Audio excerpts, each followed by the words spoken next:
પ્રગતિની છે. દાદો હજારો લાખો માણસો અહીંયા આવે, બધેની મનોકામના પૂરી કરે છે. અને અહીંયા કોઈ એવો કાયદો નથી તમે અહીંયા દાદાના દર્શન કરો.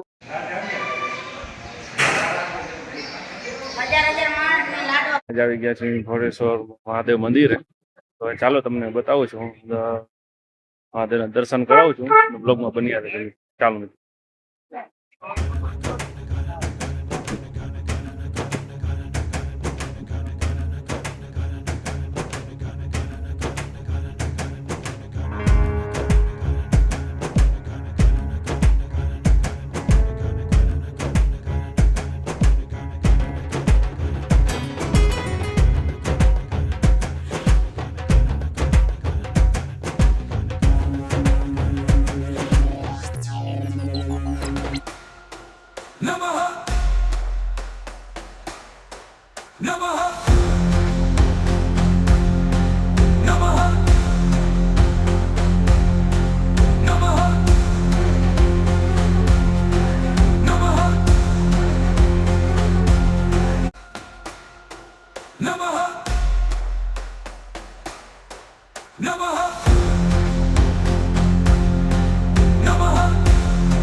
મિત્રો આપણે ઘોડેશ્વરનું મહાદેવનું મંદિર છે અને શ્રાવણ મહિનો હોય તો પબ્લિક બી બહુ આવતી હોય છે અહીંયા, અને સોમવારે તો બહુ જ ભીડ હોય છે.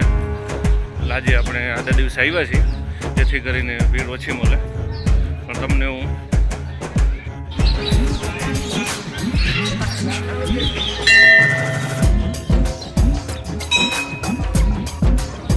મિત્રો આજે મંદિર મહાદેવનું મંદિર જે છે તેની એક્ઝેક્ટ સામે જ નદી વહે છે. જોઈ શકો છો પબ્લિક બહુ ઓછી છે.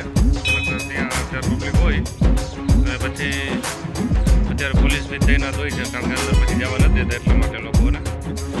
કારણ કે અત્યારે આજે આરો દિવસ છે એટલે પબ્લિક થોડી ઓછી છે.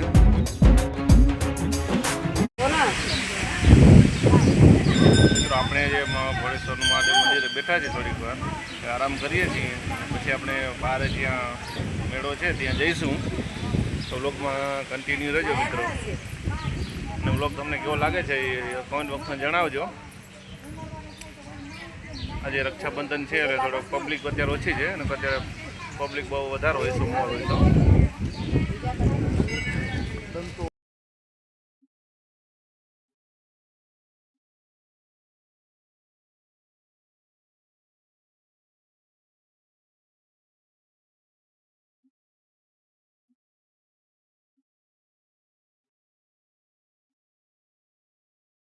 મિત્રો આપણે જ્યાં ભોળેશ્વર મંદિર આવ્યા છીએ ત્યાં આ વાલજીભાઈ કરીને જે સેવા આપે છે તો આપ સોમવારે કેટલા માણસો અહીંયા આવે છે અને કે બધું આપણે જણાવશે થોડું. તો વાલજીભાઈ થોડુંક અમને જણાવો.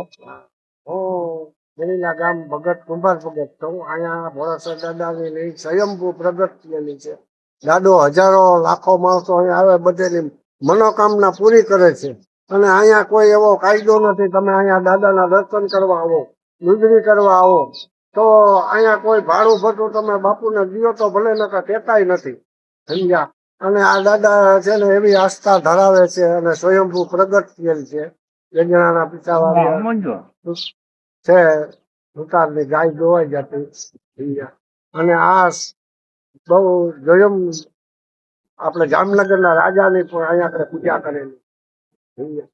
આ લિંગ એવી પ્રગટ લિંગ છે અને દાદો અહીંયા બધાનું મનોકામના પૂર્ણ કરે છે. અને અત્યારે હાલમાં આ ગાડિયા પરિવાર તરફથી ભગવાનની પ્રસાદી ચાલુ છે, સમજ્યા.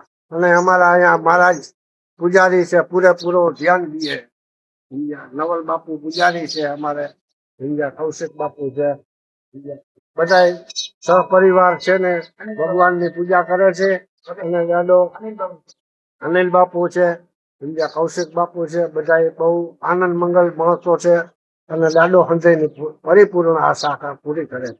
અને સોમવારે અહીંયા આપણે કેટલી સોમવારે પબ્લિક અહીંયા આપણે હજારો નહીં લાખો માણસ, હજારો માણસ તો હાલી આવે, સમજ્યા.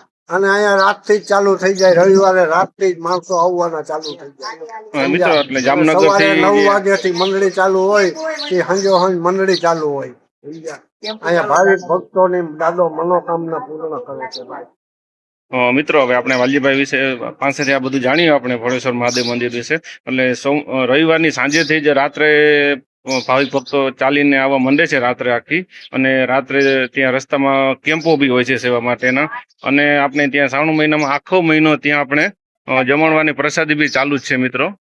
એટલે અહીંયા ખૂબ સારી વ્યવસ્થા બી કરેલી છે, તમે જોઈ શકો છો. એટલે એકવાર જો તમે ન આવ્યા હોય તો એકવાર આ શ્રાવણ મહિનામાં એકવાર મુલાકાત જરૂર લેજો મિત્રો.